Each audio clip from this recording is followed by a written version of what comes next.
दंडवत हरे प्रणाम। कृष्णा गुरु जी दंडवत प्रणाम। हरे कृष्णा सभी भक्तों को दंडवत हरे प्रणाम। कृष्ण गुरु जी दंडवत प्रणाम, सभी भक्तों को दंडवत प्रणाम। हरे कृष्ण गुरु जी दंडवत प्रणाम, सभी भक्तों को दंडवत प्रणाम। दंडवत प्रणाम। हरे कृष्ण प्रणाम। हरे कृष्ण। ओके। ओम अज्ञानतिमिरान्धस्य ज्ञानाञ्जनशलाकया चक्षुरुन्मीलितं येन तस्मै श्रीगुरुवे नमः। शलाकया चक्षुरुन्मीलितं येन तस्मै। जय श्री कृष्ण चैतन्य प्रभु नित्यानंद श्री अद्वैत गदाधर श्रीवासादि गौर भक्त वृंद। हे कृष्ण करुणा सिंधु दीन बंधु जगतपते गोपेश गोपिका कांत राधा कांता नमोस्तुते। तप्त कांचन गौरांगी राधे वृंदावनेश्वरी वृषभानुसुते देवी प्रणमामि हरिप्रिय।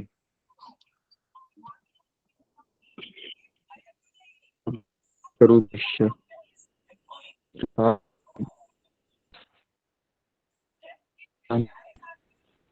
आने दो कृष्ण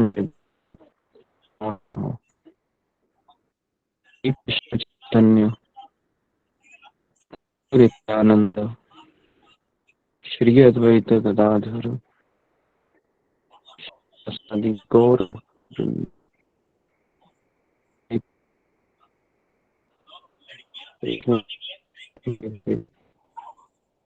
मेरा हरे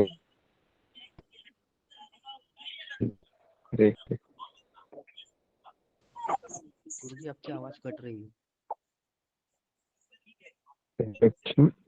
आवाज आ रहा है या नहीं आ रहा बहुत कट रही है। सभी भक्तों को दंडवत टाटा है प्रणाम। बस। अरे आवाज हाँ गुरु जी तुम्हारा सगे बैठो हो एक ना वही लो। ओके। तो हम शुरू करते हैं। तो सारे भक्त आने तक मैं आज कीर्तन करता हूँ।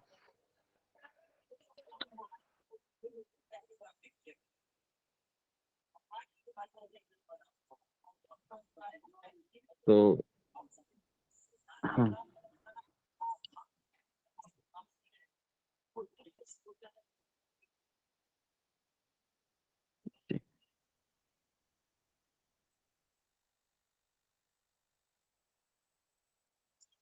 हरे कृष्णा हरे कृष्णा कृष्णा कृष्णा हरे हरे हरे राम हरे राम राम राम हरे हरे हरे कृष्णा हरे कृष्णा कृष्णा सभी भक्त कृष्णा हरे हरे हरे राम हरे राम राम राम हरे हरे हरे कृष्णा हरे कृष्णा कृष्णा कृष्णा हरे हरे हरे हरे राम राम राम हरे हरे हरे कृष्णा कृष्णा कृष्णा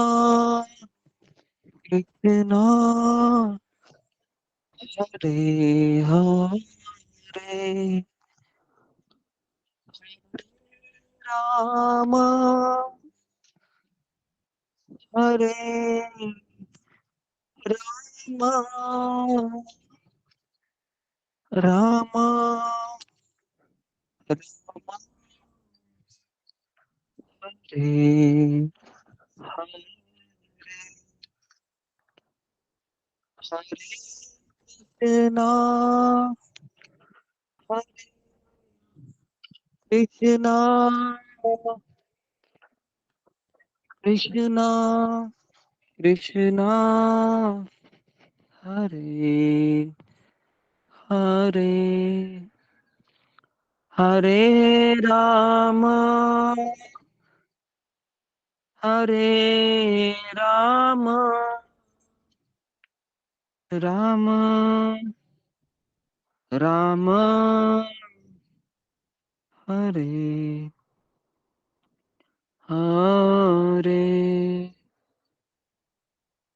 हरे कृष्णा हरे कृष्णा कृष्णा कृष्णा हरे हरे हरे राम हरे राम राम राम हरे हरे हरे कृष्णा कृष्णा कृष्णा हरे हरे हरे राम राम राम हरे हरे हरे कृष्णा कृष्णा कृष्णा हरे हरे हरे राम राम राम हरे हरे हरे कृष्णा हरे कृष्णा कृष्णा कृष्णा हरे हरे हरे राम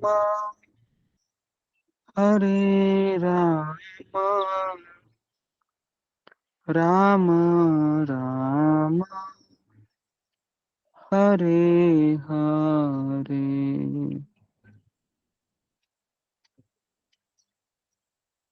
हरे कृष्णा। चलिए हम आगे बढ़ते हैं। हाँ, तो कल हमने चर्चा की थी श्रील प्रभुपाद जी की कथाओं के बारे में,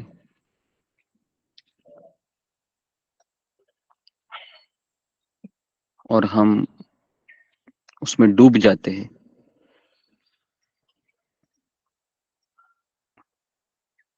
गीता में डूबना कठिन है और भागवतम में डूबना उससे भी थोड़ा कठिन है, लेकिन एक भक्त की भगवान के प्रति जो प्रगाढ़ आस्था है या उनका भगवान के प्रति जो समर्पण होता है, उस समर्पण की गाथा में डूब जाना बहुत आसान है। पिछले कई दिनों से हम शिल प्रभुपाद जी की अमृतमय उनकी जो लीला है उसके ऊपर चर्चा कर रहे हैं।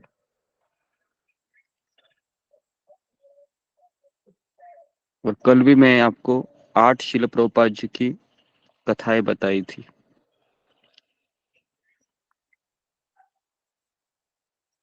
ये 8 कथा ही 9 बताई थी गुरु।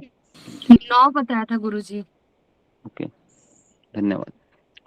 तो 9 कथाओं में अगर आपने देखा होगा कि शिल प्रभुपाद जी का एक स्वभाव है, उनकी सोच है, उनकी प्रचार कार्य करने की कला है, उससे हम परिचित हो जाते हैं। एक व्यक्ति का स्वभाव कैसा है ये हम तभी हमको पता चलेगा जब हम उनके बारे में सुनेंगे या उन्होंने कहे हुए शब्दों को समझने का प्रयास करेंगे। भगवान श्री कृष्ण इस धरा पर आते हैं तो अपनी लीलाओं का प्रदर्शन करके बद्ध जीवों को अपनी ओर आकर्षित करते हैं।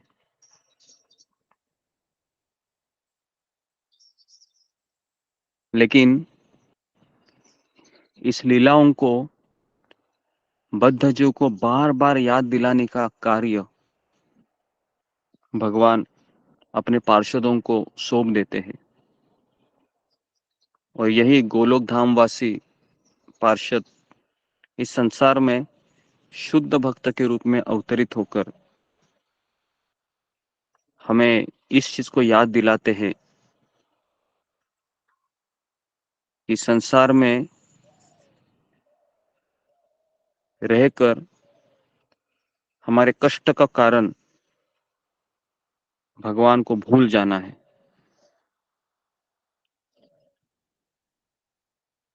और भगवान फिर उस शुद्ध भक्त के जिह्वा में प्रवेश करते हैं और उनसे ऐसा कार्य करवाते हैं जिससे अधिकांश बद्ध जीव इस संसार से मुक्त होकर उनकी निजी सेवा में लग जाए।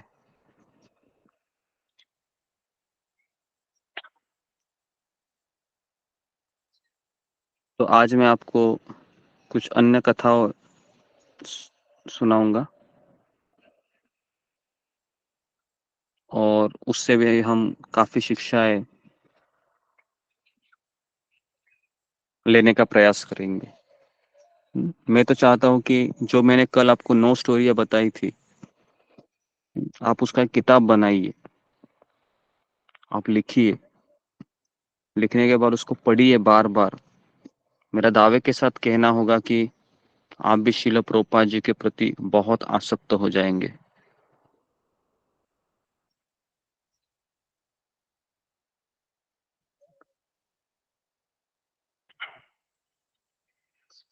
किसी भी वृक्ष की पहचान अगर हमको करनी है कि ये पेड़ बहुत अच्छा है तो उसकी पहचान करने के लिए उसके फल होते हैं, उसके उस फलों के स्वाद से उस पेड़ की पहचान होती है। उसी प्रकार से एक शिष्य की पहचान अगर करनी है, अगर शिष्य में अच्छे गुण उत्पन्न होते हैं तो इसका सारा श्रेय उस पेड़ रूपी गुरु को चला जाता है।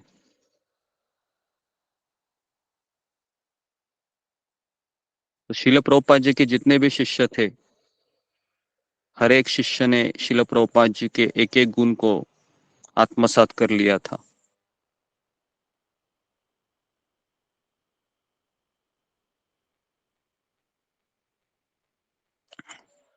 तो मैं पहली कथा आपको बताने जा रहा हूँ, ध्यानपूर्वक सुनिए और फिर इसको एक नंबर 10 का टाइटल दीजिए। और फिर मैं वापस, है ना, कल के कथा आज की कथा मिलाकर वापस मैं आप लोगों से प्रश्न करूंगा। तो आज मैं केवल एक कथा बताने के बाद मैं रुक जाऊंगा और थोड़ा डिस्कशन करेंगे। ओके जी। तो सब लोग अपने कैमरा को ऑन कीजिए।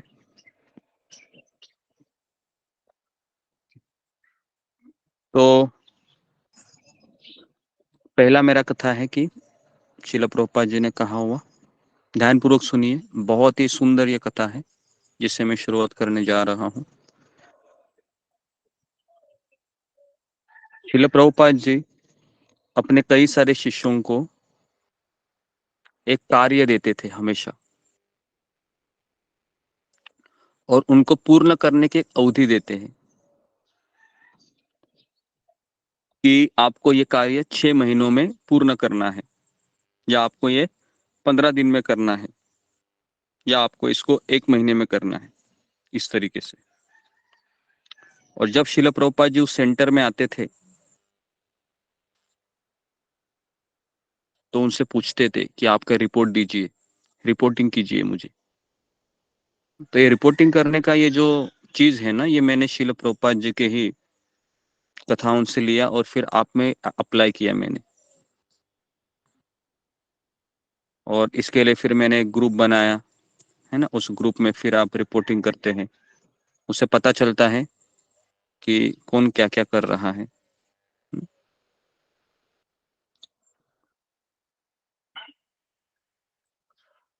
तो बहुत जल्द मैं आपको एक साधना चार्ट दे दूंगा जिसमें सब कुछ रहेगा। चार्ट रहता है वो, जिसमें आधा घंटा प्रभुपाद का किताब पढ़ना, ये सब चीजें रहती हैं। और उसे मार्क्स भी होते हैं, 100 में से 70 मार्क, 80, 90, इस तरह से एक साधना चार्ट होता है जो हमको डेली फिलअप करना होता है। तो शिला प्रभुपाद जी एक केंद्र में गए और एक सन्यासी स्वामी है वहां पर आए, कहा कि प्रभुपाद जी, आपने मुझे 6 कार्य दिए थे और आपने मुझे 2 महीने का समय दिया था, लेकिन क्षमा कीजिए मुझे, मैं केवल 3 ही कार्य कर पाया। चौथे पे मेरा कार्य शुरू है। शिला प्रभुपाद जी बहुत गुस्सा हुए, कहा तुम कितने आलसी हो, कुछ करते नहीं हो। हाँ, बस इतना तुमको मैं सेवा देता हूँ। मैं देखो बूढ़ा व्यक्ति, 80 साल का हूं मैं सारे कार्य कर रहा हूँ, और इतना तुमको मैं कार्य दिया था, कुछ कर नहीं पाया। और इस तरीके से बहुत बहुत सारे लोग थे वहां पर। शिला प्रभुपाद जी देखते नहीं थे डांटते समय, तो पूरा डांट लगा देते थे। तो फिर दूसरे सन्यासी आए और कहा कि शिला प्रभुपाद जी, आपने मुझे 4 कार्य दिए थे और मुझे आपने 15 दिन की अवधि दी थी, लेकिन क्षमा कीजिए, मैं केवल एक ही कार्य कर पाया, दूसरे पे मैं कार्य कर रहा हूँ। देरी होने के लिए क्षमा कीजिए। वापस शिला प्रभुपाद जी जोर से चिल्लाते हैं, तुम सब लोग केवल आलसी हो, संन्यास लेने के पश्चात भी कार्य करना चाहिए, अविरत कृष्ण के लिए परिश्रम करना चाहिए। तो इस तरह से उनको भी प्रभुपाद जी ने जोर से डांट लगाई। उसके बाद तीसरे सन्यासी आए।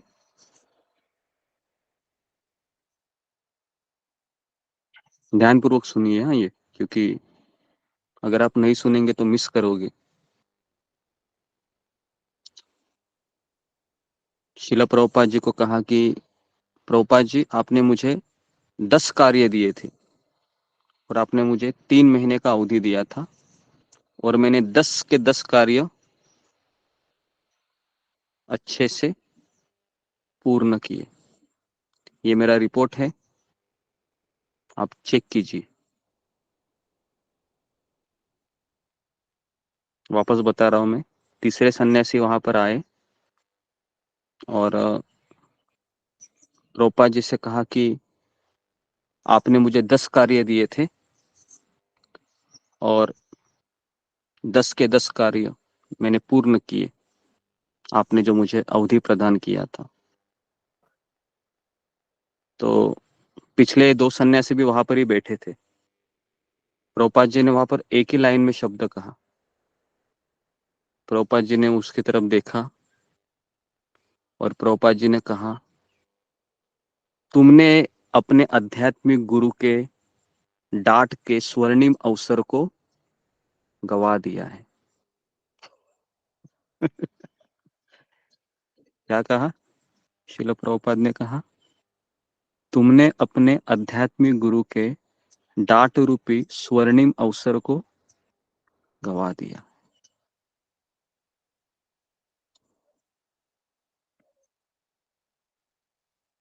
अभी वो सन्यासी, दोनों सन्यासी को तो अच्छा लगा कि हमें डांट पड़ी शिल प्रभुपाद जी से, है ना। तो प्रभुपाद जी यहाँ पर बताना चाह रहे थे कि अगर कोई आध्यात्मिक गुरु आपकी पीठ थपथपाए और कहे शाबाशी दे, बहुत अच्छा, तो वास्तव में वह आध्यात्मिक गुरु आपसे छल कर रहा है। पता है आपको? वास्तव में आध्यात्मिक गुरु आपसे छल कर रहा है। उससे आपका घमंड बढ़ सकता है कि मुझे मेरे गुरु ने अच्छा कहा। तो वास्तविक कृपा है, प्रभुपाद जी बता रहे थे कि जब मैं किसी को डांटता हूँ तो वह मेरी वास्तविक कृपा होती है। दोनों सन्यासी बहुत अच्छा लगा। फिर प्रभुपाद ने कहा, इसका यह अर्थ नहीं है कि मैं आपको कोई सेवा दे और आप उसको उचित अवधि में पूर्ण न करें। प्रभुपाद जी सारा चीज बैलेंस करते थे। ऐसा नहीं कि, है ना, कि अभी आप ऐसे ही लेट करते रहो। तो प्रभुपाद जी डांटते थे। तो आध्यात्मिक गुरु की असली कृपा अगर किसी को चाहिए तो प्रभुपाद जी बता रहे थे कि अगर मैं किसी को डांटता हूं तो मेरा उसमें निजी प्रेम होता है, और अगर मैं किसी को डांटता नहीं हूं तो मुझे ये डर लगता है कि अगर मैं इसको डांटूंगा तो ये कृष्ण को छोड़कर चला जाएगा। तो इसलिए मैं हमेशा उसकी पीठ थपथपाता रहता हूँ। शाबाश शाबाश शाबाश शाबाश शाबाश शाबाश शाबाश, ऐसे। और फिर शिला प्रभुपाद जी ने ऐड किया, डाटा उसी को जाता है जिससे प्रेम किया जाता है। अगर हम अगर कोई किसी के ऊपर गुस्सा तभी हो सकता है जब कोई उसके ऊपर प्रेम करता हो, नहीं तो वह प्रभुपाद जी कहे कि मैं कैसे किसी को डांट सकते हैं, संभव नहीं है। तो ये एक पास टाइम हुआ।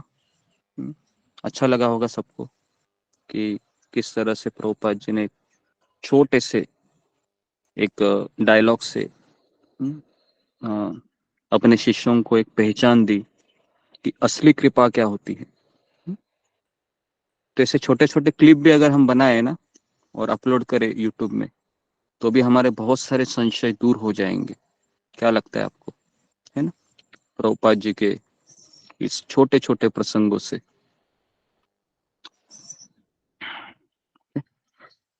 तो ये हो गया पहला स्टोरी। दूसरा स्टोरी,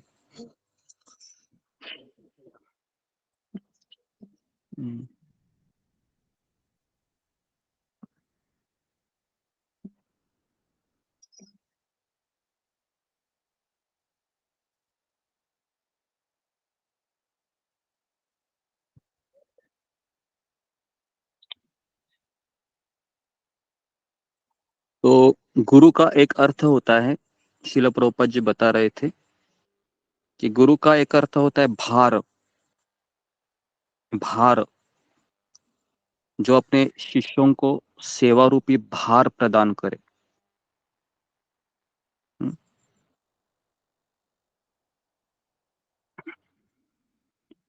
जिससे वह अपने आध्यात्मिक जीवन में प्रगति कर सके और भगवत धाम जल्दी जाए।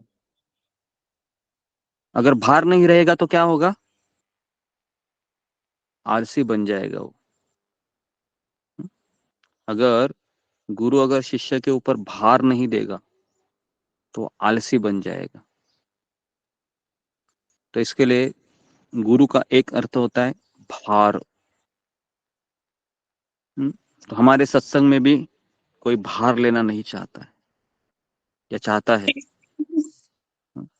भार लेना कोई चाहता नहीं, सबको सत्संग कथा चाहते हैं। वाह वाह, वेरी गुड वेरी गुड। गुरु जी मैं भी, हम भी चाहते हैं।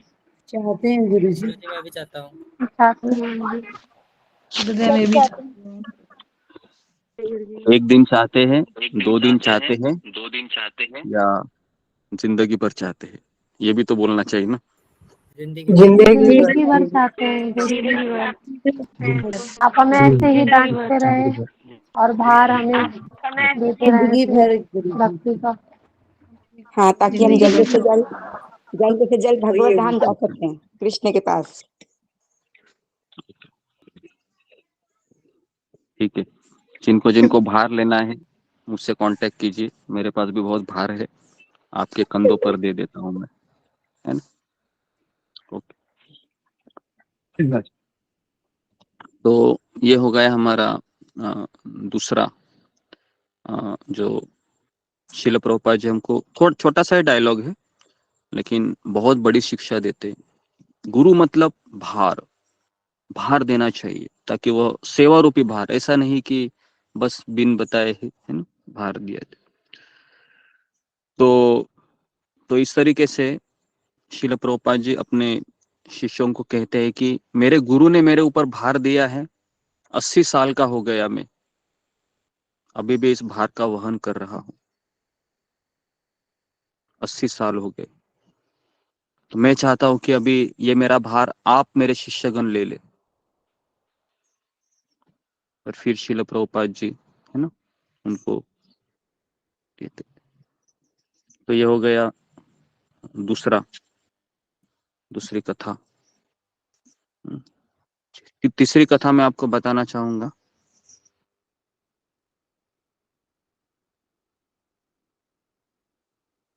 एक बार शिल प्रभुपाद जी है वह सैन फ्रांसिस्को में थे, अमेरिका में, और वहां पर पहली बार रथ यात्रा का आयोजन किया जा रहा था। तो जैसे ही शिल प्रभुपाद जी अपने शिष्यों के साथ आए, और रथ था वहां पर, रथ के ऊपर जगन्नाथ बलदेव सुभद्रा अभी तक विराजित नहीं थे। शिल प्रभुपाद जी वहां पर आए और साक्षात दंडवत प्रणाम किया, पूरा लेट गए। तो शिल प्रभुपाद जी फिर खड़े हो गए और शिष्यों ने पूछा कि प्रभुपाद जी आपने किनको प्रणाम किया, यहाँ पर तो हमको विग्रह भी नहीं है। फिर प्रभुपाद जी ने कहा, मैंने उस रथ के पहियों को प्रणाम किया।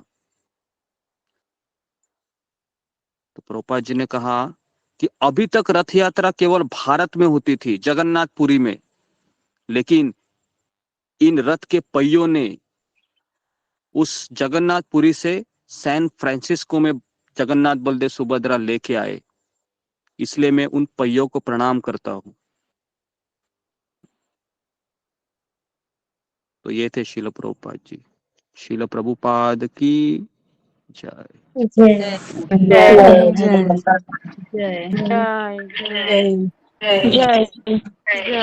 जय तो श्रील जय शिल प्रभुपाद जी, जय शिला प्रभुपाद की जय।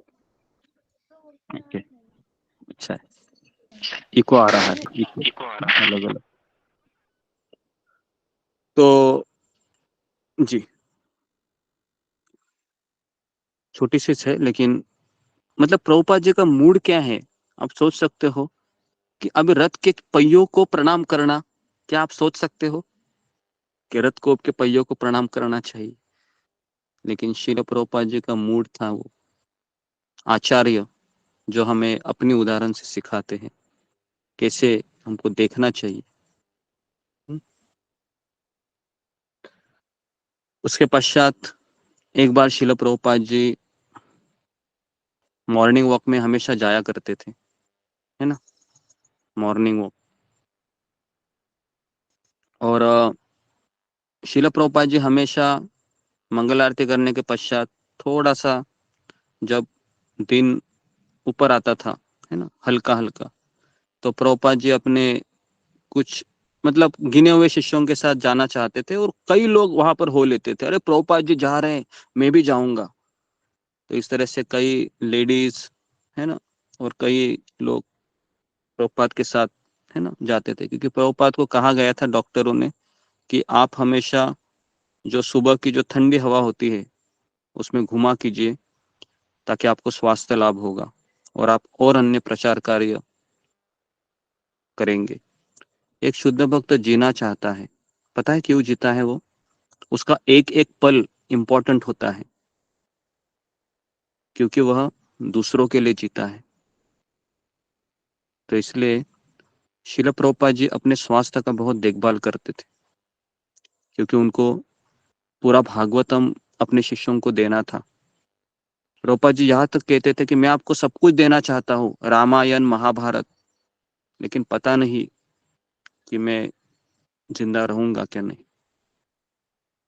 तो आपको पता होगा कि श्रीमद् भागवतम का 10वां स्कंद चल रहा था, और ब्रह्म विमोहन लीला ये चैप्टर का अनुवाद कर रहे थे, और उसी समय प्रभुपाद जी ने अपना शरीर छोड़ा।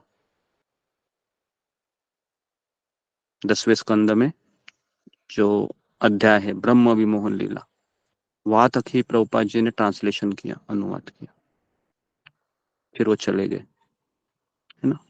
आप सोच सकते हो, मैंने जब पहली बार ये सुना और देखा, मैं समझ चुका हूँ कि समझ में आया कि आध्यात्मिक जीवन का अर्थ क्या है। आध्यात्मिक जीवन का अर्थ है कि हमें जीना चाहिए, किसके लिए? गुरु की आज्ञा का पालन करने के लिए। और अगर वो हमसे नहीं हो रहा है तो उससे हम मरना ही, है ना, अच्छा है। क्योंकि अगर हम उसको छोड़कर जिएंगे तो किसके लिए फिर जिएंगे? अपनी व्यक्तिगत अभिलाषाओं को या अपनी इंद्रिय तृप्ति के लिए जिएंगे। उससे अच्छा तो मरना बेटर है ना, क्योंकि क्या फायदा ऐसे जीवन का? क्योंकि जानवर भी तो जीते हैं, है ना। हमने उस समय भी देखा था कि जो वृक्ष है वो भी जी रहे हैं, लेकिन क्या फायदा ऐसे जीवन का? एक ही जगह पर खड़ा है, ना भगवान का नाम ले सकता है, ना प्रसाद खा सकता है, ना कीर्तन कर सकता है। तो शिल प्रभुपाद जी ऐसे मॉर्निंग वॉक पे जा रहे थे, अचानक प्रभुपाद ने देखा कि हम एक व्यक्ति ने चप्पल पहनी नहीं थी, है ना। प्रभुपाद जी चप्पल पहने थे, सारे भक्त, सारे शिष्य चप्पल पहन के जा रहे थे, और बहुत बहुत कंकड़ पत्थर थे मार्ग में। तो प्रभुपाद ने कहा कि तुमने चप्पल क्यों नहीं पहनी? चप्पल पहनना चाहिए ना। तो उस भक्त ने कहा कि प्रभुपाद जी, आपके साथ में जाता हूं तो मुझे कोई कंकड़ पत्थर नहीं चुभते हैं। उसने प्रभुपाद से कहा। तो प्रभुपाद को यह उत्तर पसंद नहीं आया। प्रभुपाद ने कहा कि पहले ही हमारे इस्कॉन में इतनी तपस्या है, सुबह जल्दी उठना है, ठंडे पानी से नहाना है, उसके पश्चात भगवान की सेवा में लगे रहना है। अपने पैर को तुम दर्द देके और तपस्या क्यों बढ़ा रहे हो? चप्पल पहनो। इस तरीके से प्रभुपाद जी ने उसको डांट कर कहा कि एक्स्ट्रा तपस्या क्यों बढ़ा रहे हो? पहले से बहुत तपस्या है हमारे आंदोलन में। अभी कल एकादशी है, कई भक्त पूछ रहे थे कब एकादशी है, कब है। तो कल एकादशी है, तो कल हमारा तपस्या का दिन है। सुबह जल्दी उठना है, माला को करना है ना। तो इसलिए पहले ही हमारे में बहुत तपस्या है, तो हमें एक्स्ट्रा तपस्या नहीं बढ़ानी चाहिए। तो इस तरीके से प्रभुपाद जी ने ये दृष्टांत दिया। अगला कथा शिल प्रभुपाद के, ये बहुत सुंदर कथा है, ध्यानपूर्वक सुनिए। कि शिल प्रभुपाद जी के जो पर्सनल सर्वेंट है उनका नाम था श्रुत कीर्ति प्रभु। जो शिल प्रभुपाद के मैक्सिमम जितने भी पर्सनल सर्वेंट थे उसमें से ये ज्यादा समय तक रहे, श्रुत कीर्ति प्रभु, जिन्होंने किताब लिखा है व्हाट्स द डिफिकल्टी। इतना सुंदर किताब है कि मैं उसको खोज रहा हूँ हिंदी में, तो जल्दी से जल्दी मैं ये किताब भी आपके सामने प्रस्तुत करूंगा, जिससे आपको ये पता चलेगा। मैं आपसे ये चाहता हूँ कि आप सभी शिल प्रभुपाद जी ने जो उनके शिष्यों को दिया है उस मूड को समझे। क्योंकि क्या अगर नाम हमको बताया आपने? नौकर का क्या नाम था? नाम था व्हाट्स द डिफिकल्टी। छोटा सा बड़ा किताब है, उसमें उन्होंने 70 आर्टिकल लिखे हैं। तो ये किताब इतनी सुंदर है, इतनी सुंदर है कि मैं लॉकडाउन में किताब पढ़ रहा था, और किताब को पढ़ते पढ़ते एक मिनट माइक को बंद कीजिए। ओके। तो किताब को पढ़ते पढ़ते हर एक आर्टिकल आप पढ़ोगे ना, छोटा सा आर्टिकल है, लेकिन क्या उसमें उन्होंने अपनी भावनाएं डाली है प्रभुपाद के प्रति। ऐसी भावना तो मैंने किसी भक्त की भगवान के प्रति भी नहीं देखी। तो ऐसे उन्होंने 60 आर्टिकल लिखे हैं। तो जल्द से जल्द ही मैं उस किताब को मंगा रहा हूँ, ताकि हम चाहते हैं कि आपको मैं सब कुछ दे दूं जो आप मूड को समझ ले। क्योंकि फिलॉसफी से हम केवल ज्ञान प्राप्त करके ज्ञानी बनेंगे, लेकिन हमको ज्ञानी नहीं बनना है ना। ज्ञानी बनना नहीं, हमको भक्त बनना है। भक्त मतलब इमोशन, उसमें भावना होती है। तो शिल प्रभुपाद जी के शिष्यों ने आज 50 साल से वो भक्ति कर रहे हैं। तो आप इस चीज को समझिए कि कोई व्यक्ति 50 साल तक तभी भक्ति कर सकता है जब वह अपने आध्यात्मिक गुरु के बारे में कितना लगाव रखता है। तो उस किताब में उन्होंने अपनी पूरी भावनाएं है शब्दों में प्रकट की है। तो शिल प्रभुपाद जी के साथ वो 8 से 10 साल रहे थे पर्सनल सर्वेंट करके। तो उसमें वह लिखते हैं। तो उसमें से एक प्रसंग में आपको वही श्रुत कीर्ति प्रभु एक बार शिल प्रभुपाद जी की मालिश कर रहे थे ऐसे, है ना। और मालिश करते करते उन्होंने क्या, प्रभुपाद जी ना अपने सर को चंदन का तेल लगाते थे और शरीर को राय का तेल लगाते थे। इसको आप नोट कीजिए कि मालिश करते समय शिल प्रभुपाद जी माथे पे चंदन का तेल लगाते थे और शरीर पे राय का तेल लगाते थे ऐसे। तो श्रुत कीर्ति प्रभु ने क्या किया, बॉटल का ढक्कन है उसको खोला, थोड़ा सा राय का तेल लिया और प्रभुपाद जी के पूरे ऐसे शरीर को, है ना, ऐसे घिसने लगे, मालिश करने लगे ऐसे। और फिर श्रुत कीर्ति प्रभु ने क्या किया, ढक्कन है वो वैसे ही रख दिया। प्रभुपाद ने देखा उनको, कहा कि ढक्कन को बंद करो, नहीं तो सारा तेल गिर जाएगा। श्रुत कीर्ति प्रभु ने कहा कि प्रभुपाद जी मुझे और तेल चाहिए आपकी मालिश करने के लिए। तो इस तरीके से वो बॉटल है वो खुला ही रह गया। और हुआ ऐसे कि अचानक श्रुत कीर्ति प्रभु का पैर लग गया और सारा बॉटल नीचे गिर गया। अभी आप सोचिए, जैसे ही वो बोतल नीचे गिर गया, श्रुत कीर्ति प्रभु है वह शिल प्रभुपाद जी को देखने लगे। प्रभुपाद जी की आंखें लाल हो गई।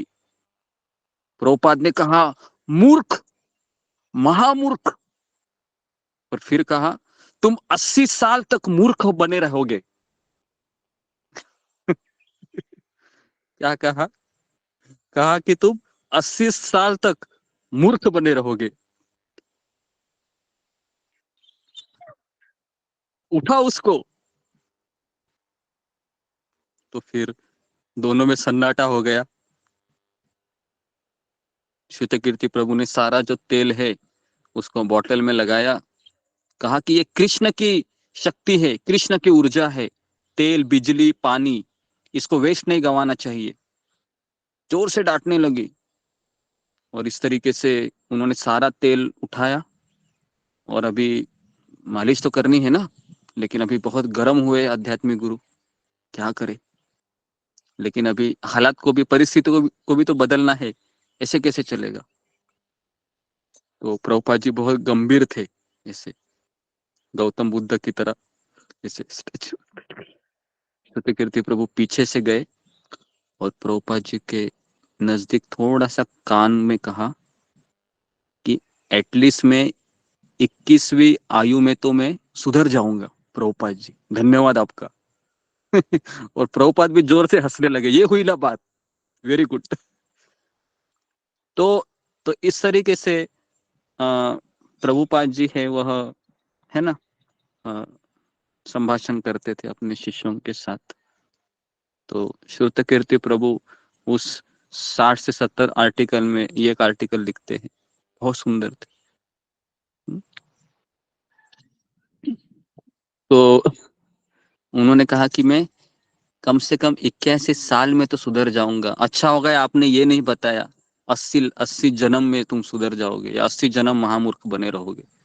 धन्यवाद प्रभुपाद जी, आपकी बहुत कृपा है मेरे ऊपर। तो इस तरह से उनके शिष्य ना पॉजिटिव लेते थे। ऐसा नहीं, दूसरा कौन होता था, अरे बाप रे, इनकी मैं इतनी सेवा कर रहा हूँ, इतना बड़ा शाप दिया मुझे महामूर्ख करके। अरे थोड़ा सा तेल ही तो गिरा है। हम और आप रहते हम और आप रहते तो यही बोलते थे, अरे थोड़ा सा तो तेल गिरा है, इतना भड़कने की क्या आवश्यकता थी।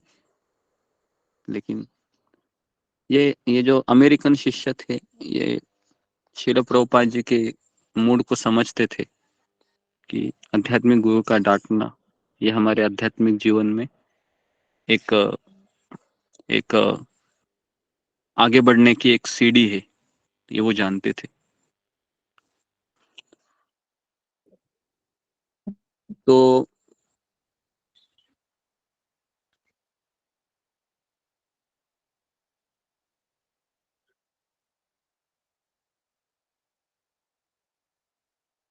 हमारे एक श्रील प्रभुपाद जी के एक बहुत अच्छे शिष्य थे, उनका नाम था जयानंद प्रभु।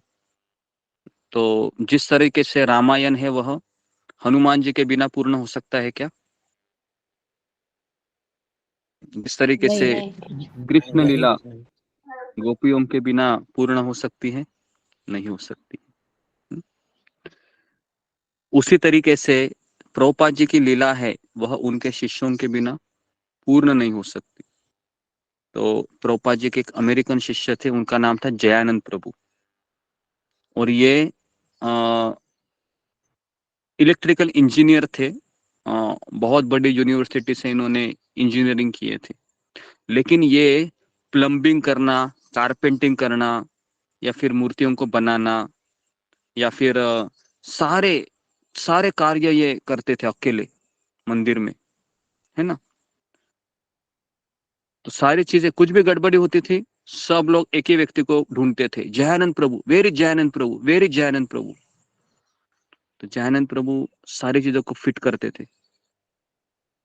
और यही जयानंद प्रभु रात भर ड्राइविंग करते थे, और जितना भी पैसा उनको मिलता था उसमें से $1 न लेते हुए सब शिला प्रभुपाद के चरणों में समर्पित करते थे। शिला प्रभुपाद जी, ये मेरा आमदन है आज का, आप इसको भगवान की सेवा में लगाइए। तो शिला प्रभुपाद जी है, ये एक बार जयानंद प्रभु दरवाजे से अंदर आ गए, सारे शिष्य वहां पर बैठे थे, बड़े बड़े सन्यासी। प्रभुपाद ने सबके सामने कहा कि ये जयानंद प्रभु पता है कौन है? तो जयानंद प्रभु रुक गए। प्रभुपाद ने कहा ये जयानंद प्रभु गोस्वामी है, ऐसा कहा। आज तक प्रभुपाद ने गोस्वामी किसी को नहीं कहा था, केवल जयानंद प्रभु को ही कहा कि गोस्वामी है। इनका पूरी दिनचर्या देखिए, रात को टैक्सी चलाने के पश्चात भी ये मंगल आरती अटेंड करते हैं, पूरा दिन भर काम करते रहते, सेवा करते रहते हैं। तो यही जयानंद प्रभु को प्रभुपाद ने कहा कि तुम मंदिर का अध्यक्ष बनो यहाँ पर। तो ये मंदिर के अध्यक्ष बने और अचानक एक व्यक्ति वहां पर ढूंढते ढूंढते आ गया कि इस मंदिर का अध्यक्ष कौन है। तो जयानंद प्रभु है वह मंदिर का कचरा साफ कर रहे थे, है ना। तो पूरा शरीर गंदा था और जयानंद प्रभु के पास ही वो आए और कहा कि मुझे मंदिर के अध्यक्ष से मिलना है। जयानंद प्रभु ने विनम्रता से कहा कि अल्टर में जाइए, ऐसा केवल हाथ दिखाए, डायरेक्शन दिखाए, अल्टर में जाइए। तो व्यक्ति अल्टर में गए तो वहां पर देखा कोई नहीं था, केवल जगन्नाथ बलदेव सुभद्रा मैया थे। तो व्यक्ति वापस आए और जयानंद प्रभु के पास जाकर कहे कि वहां पर तो कोई नहीं है। तो फिर उन्होंने कहा कि जगन्नाथ बलदेव सुभद्रा है, ये यहाँ के प्रेसिडेंट है और मैं यहाँ का रेसिडेंट हूँ, बताइए क्या मैं आपकी सेवा कर सकता हूँ। इस तरह से उन्होंने उसको उत्तर दिया कि जगन्नाथ बलदेव सुभद्रा यहाँ के मेन प्रेसिडेंट है और मैं कौन हूँ, मैं यहाँ का रेसिडेंट हूँ। मतलब रेसिडेंट का अर्थ क्या है, वहां पर एक रहने वाला एक व्यक्ति, नागरिक। तो किराएदार। हाँ, किराएदार जी, इस तरह से वो उत्तर दिए थे।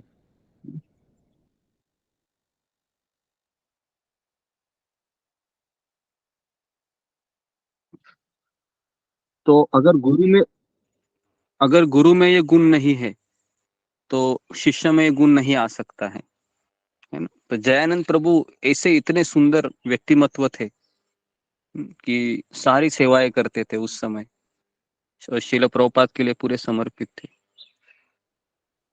तो इसके लिए यहाँ पर वो भक्त बता रहे थे कि शिल प्रभुपाद जी में सारे गुण थे जो अपने शिष्य के अंदर वह, है ना, शिष्य के द्वारा प्रकट किए गए। तो ऐसे कई सारे शिष्य थे शिल प्रभुपाद जी के।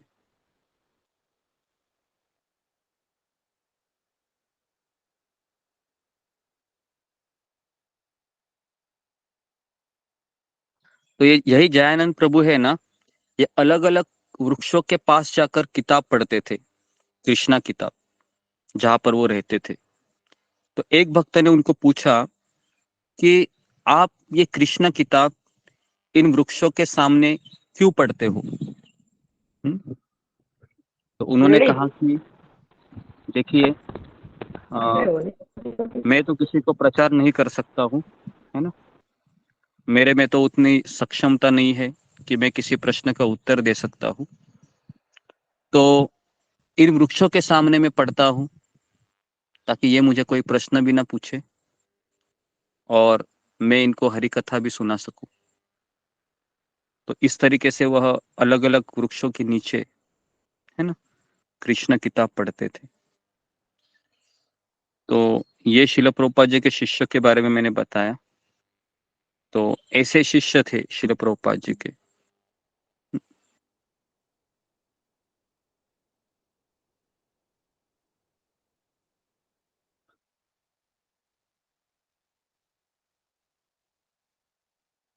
तो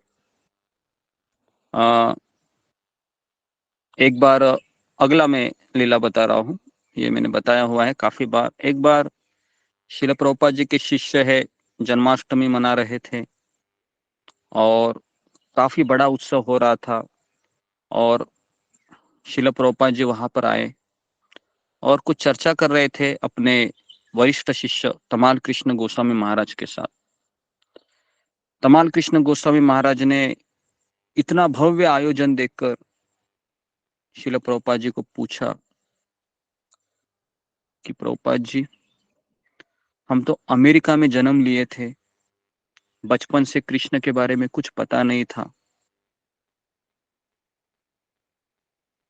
ना हम कभी 4 नियमों के बारे में जानते थे। कृष्ण कौन होता है, चैतन्य महाप्रभु कौन होते हैं, नित्यानंद प्रभु, अद्वैत आचार्य, श्रीवास ठाकुर, ये महान महान आचार्यों के बारे में कुछ पता नहीं था हमें। हम बचपन से ही गाय का मांस वगैरह ये सब इतने पाप कार्य हम करते हुए बड़े हुए, और आज हम यहाँ पर जन्माष्टमी का उत्सव को मना रहे हैं, आज हम 16 माला कर रहे हैं, तो क्या हमारी योग्यता है श्रील प्रभुपाद जी जिसे हम ये आज कर रहे, आज तक करते चले आए। श्रील प्रभुपाद जी ने अपने शिष्यों की ओर देखा और बड़ी विनम्रता से इस सवाल का उन्होंने उत्तर दिया। इंग्लिश में दिया था, मैं उसको पहले आपको बताता हूँ, फिर मैं उसका अनुवाद करता हूँ। श्रील प्रभुपाद जी ने कहा, you don't have any qualification, I made your qualification. Srila Prabhupada ने कहा कि तुम्हारी कोई योग्यता नहीं थी, मैंने तुमको योग्य बनाया है। क्या बोले श्रील प्रभुपाद जी कि तुम्हारे में कोई योग्यता नहीं थी, आप में, मैंने आपको योग्य बनाया है। तो ये श्रील प्रभुपाद जी थे, है ना। श्रील प्रभुपाद जी जहां जहां जाते थे इस तरीके से अपने शिष्यों का मार्गदर्शन करते थे। एक बार जदुरानी माता जी है, और एक मैं आपको फर्स्ट टाइम बता रहा हूँ, 5 बजे में खत्म करूंगा। तो जदुरानी माता जी है, वह पेंटिंग कर रही थी, और प्रभुपाद ने उनको कहा था कि यहाँ पर राधा रानी को ड्राइंग करना, पेंटिंग करना, यहाँ पर कृष्ण को पेंटिंग करना अपोजिट साइड में, और ऐसा दिखाना कि राधा रानी कृष्ण को हार पहना रही है, इस तरीके से। और शिल प्रभुपाद जी बताकर चले गए। अभी जदुरानी माता जी है, वह पेंटिंग कर रही थी, और उन्होंने पेंटिंग कैसी बनाई पता है क्या? कृष्ण वहां पर खड़े हैं और राधा रानी की वरमाला उन्होंने बनाई ही, लेकिन राधा रानी है ये कृष्ण की ओर न देखकर राधा रानी उस दिशा में, अपोजिट दिशा में देख रही है ऐसे, और उसके हाथ में हार है, फूलों का हार है। समझ में आया क्या मैं क्या बता रहा हूँ, कैसे उन्होंने पेंटिंग बनाई कि जी, देखा बगल है में सब। कृष्ण है और उसके बगल में राधा रानी बनाई उन्होंने, लेकिन जो दिशा होनी चाहिए थी कृष्ण की ओर, वो नहीं ड्राइंग करके उसके अपोजिट, मतलब कृष्ण अगर ऐसे खड़े हैं तो उन्होंने इस तरह से चित्र बनाया है ना, तो वहां पर तो कोई था नहीं अपोजिट साइड में। शिला प्रभुपाद जी आए, प्रभुपाद ने देखा, अरे ये क्या है, कृष्ण यहाँ पर खड़े हैं और राधा रानी के हाथ में माला है, लेकिन माला तो दूसरी जगह पर उसका दिशा दिख रहा है। तो प्रभुपाद जी ने कहा कि ये ऐसे कैसे तुमने चित्र बनाया?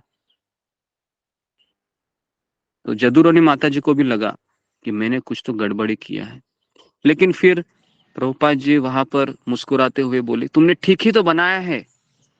तो जदुरानी माता जी समझ ही नहीं, प्रभुपाद जी ऐसे क्यों कह रहे हैं? तो उसके पश्चात प्रभुपाद ने बोले कि राधा रानी चाहती है कि वह जदुरानी को हार पहनाए, इसके लिए तुमने ऐसा ड्राइंग किया। तो प्रभुपाद जी इस तरह से उसको उत्तर दिए, तो उसको इतना अच्छा लगा। तो प्रभुपाद जी ने उसको कहा कि राधा रानी तुमको हार पहना रही है, क्योंकि जब वो ड्राइंग कर रही थी वो उसी के तरफ उसका ड्राइंग आया था। तो प्रभुपाद जी ने इस तरह से कहा कि राधा रानी तुमको, यदु रानी को हार पहना रही है। तो इस तरीके से प्रभुपाद जी एनकरेज करते थे कभी कभी, है ना, हालात परिस्थितियों को देखकर। ऐसा नहीं कि प्रभुपाद जी हमेशा लेसन ही देते थे, कभी कभी वो अपने शिष्यों को मोटिवेट भी करते थे इस तरीके से। और एक मैं आपको कहानी बता, आखिरी कहानी। एक बार प्रभुपाद की एक शिष्य है यमुना माता जी, आप सभी लोग जानते हैं, है ना। तो शिला प्रभुपाद जी के वह रूम में आ गई और झाड़ू मार रही थी, है ना, हल्के हल्के से झाड़ू मार रही थी। और शिला प्रभुपाद वहां पर बैठे थे और प्रभुपाद जी के ऊपर एक पंचतत्व का फ्रेम था। फ्रेम मतलब आप समझ रहे हो कि फोटो था, है ना, जो लटकाया हुआ था दीवार पर। और यमुना माता जी ने देखा कि काफी धूल उसके ऊपर चढ़ी हुई है, लेकिन मैं कैसे इसको साफ करूं। वो तो ठीक, प्रभुपाद उसके नीचे बैठे हैं, और अगर मैं उसको साफ करने जाऊंगी तो मुझे किसी कुर्सी का सहारा लेना पड़ेगा और सारी धूल मेरे आध्यात्मिक गुरु के ऊपर उड़ जाएगी जो वहां पर बैठे हैं। तो लेकिन फिर भी यमुना माता जी चाह रही थी कि उसको साफ करे, तो हिचकिचा रही थी वो। और शिला प्रभुपाद जी वहां पर बैठे थे। तो प्रभुपाद जी ने देखा यमुना माता जी को, बहुत खूब, बहुत अच्छा तुम सफाई कर रहे हो। और फिर कहा कि क्या हो गया, तुम कुछ पूछना चाह रही हो। तो यमुना माता जी ने कहा कि प्रभुपाद जी, वो आपके ऊपर एक फोटो है पंचतत्व का, उसको साफ करना था। तो प्रभुपाद जी बोले, तुमको वो साफ करना है तो उसके लिए तुम मेरे सर के ऊपर भी खड़ी हो सकती हो यमुना, उसको साफ करो। तो ये थे शिला प्रभुपाद जी, है ना। प्रभुपाद ने कहा कि तुम मेरे सर के ऊपर भी खड़ी हो सकती हो भगवान की सेवा करने के लिए। तो यमुना माता जी ने जब वो सुना तो वो समझ गई कि मेरे आध्यात्मिक गुरु का मूड क्या है, कि वह कितने भगवान की सेवा के बारे में सोचते हैं। तो ये थे शिला प्रभुपाद जी। जी। और कोई स्टोरी? हाँ, नेक्स्ट आखिरी स्टोरी आ रही याद मुझे, तो मैं बता रहा हूँ। ये मैंने पहले भी बताई थी, लेकिन इसका एक्सट्रीम मैं बताने जा रहा हूँ। तो यही यमुना माता जी और उसके पति गुरुदास प्रभु कृष्ण बलराम मंदिर का कंस्ट्रक्शन का काम कर रहे थे। और मंदिर के बनने में काफी देरी हो रही थी। और प्रभुपाद जी रोज आकर एकदम सीआईडी की तरह रिपोर्ट मांगते थे। कितने सीमेंट की गोनी खत्म हुई, गिनो। कितने कामगार यहाँ पर आए, गिनते रहो। सबका हिसाब किताब अच्छे से होना चाहिए। ये कृष्ण का संपत्ति है, ऐसे जाना नहीं चाहिए, 1 रुपया भी ऐसा खर्चा नहीं होना चाहिए। क्योंकि प्रभुपाद जी के हिसाब किताब में बहुत पक्के थे। 1 रुपया भी यहाँ से उधर गया तो बहुत चिल्लाते थे। तो इतना डांट खाए, इतना डांट खाए। यमुना माता जी भी उधर ही थी। और यमुना माता जी तो प्रभुपाद से मिलना ही बंद कर दी, 3 दिन, 4 दिन, 5 दिन। क्योंकि उसने सोचा, बाप रे, रोज मुझे डंडे मिल रहे हैं। गुरुदास प्रभु भी बोले कि प्रभुपाद जी, हम दूसरे मंदिर में जाते हैं अभी। तो फिर शिला प्रभुपाद जी ने कहा, क्या हुआ। कहा कि यहाँ पर बहुत सेवा है प्रभुपाद जी, पूरा सर है वो दर्द हो रहा है, क्या करूं मैं, है ना, आपकी सेवा भी नहीं अच्छे से कर पा रहा हूँ। प्रभुपाद जी ने दोनों को कहा और समझाया कि देखिए कि मैं उसी के ऊपर ज्यादा डांटता हूँ जिससे मेरी अपेक्षा होती है। तो आप मेरे से काफी, आप दोनों से मेरी काफी अपेक्षाएं हैं, क्योंकि मैं इतना भरोसा किसके ऊपर नहीं कर सकता हूँ जितना मैं आपके ऊपर कर सकता हूँ। तो इसलिए आप सेवा को मत छोड़िए, यहीं पर रहिए। तो वो दोनों समझ गए फिर कि शिल प्रभुपाद जी का हमारे ऊपर कितना भरोसा है ना। तो 2 प्रकार के भक्त होते हैं। एक होता है कि ऐसे भक्त होते हैं जो दीक्षा लेते हैं, है ना, जो गुरु से। और दूसरा होता है, और एक कैटेगरी का भक्त होता है जो होता है जिसके जिसके ऊपर गुरु ट्रस्ट करता है, विश्वास करता है। तो ये बहुत ऊंची पोजीशन होती है, गुरु का भरोसा प्राप्त करना। है ना। तो यमुना माता जी और ये गुरुदास प्रभु थे, ये ऐसे भक्त थे जिन्होंने शिला प्रभुपाद जी का भरोसा प्राप्त किया था, है ना। और यही यमुना माता जी 1980 में अमेरिका की स्टार बन जाती है। इतनी बड़ी स्टार बन जाती है कि पूरा अमेरिका का सरकार उसको कहता है कि आप हमारे यहाँ पर आके रहिए, आपको हम इतना इतना सैलरी देंगे, इतना इतना पैसा देंगे, क्योंकि उन्होंने किताब लिखा था कुक का। तो पूरे अमेरिका में फेमस हो गया, उसको 1 नंबर का अवार्ड मिला। वो स्टेज पे गई वो और कहा कि आपका जो किताब है बहुत सुंदर है। यमुना माता जी ने माइक लिया और पूरे स्टेज में कहा कि इस किताब का सारा श्रेय मेरे आध्यात्मिक गुरु एसी भक्ति वेदांत स्वामी प्रभुपाद को जाता है। उन्हीं की कृपा से ये सब हो रहा है, मेरा इसमें कोई व्यक्तिगत ये नहीं। तो बड़ी बड़ी गाड़ियां उनके पास आने की इच्छुक थी, लेकिन उन्होंने कहा कि मुझे मेरे गुरु की आज्ञा का पालन करना था, इसके लिए मैंने इस किताब को लिखा। और इतना बड़ी स्टार होने के बाद भी यमुना माता जी ऐसी जगह रहती थी एक अपनी सहेली के साथ, और वहां पर उन्होंने सारे लड़कियों का एक आश्रम खोला था जिसमें वह भगवान के विग्रह की पूजा करती थी और ट्रेनिंग देती थी आने वाली पीढ़ियों को। उनका नाम था, एक माता जी थी जिनके साथ वो रहती थी, वो भी अमेरिकन शिष्य थी, क्योंकि गुरुदास प्रभु ने बाद में संन्यास लिया। तो फिर कहा कि अभी यमुना को कौन देखेगा, है ना।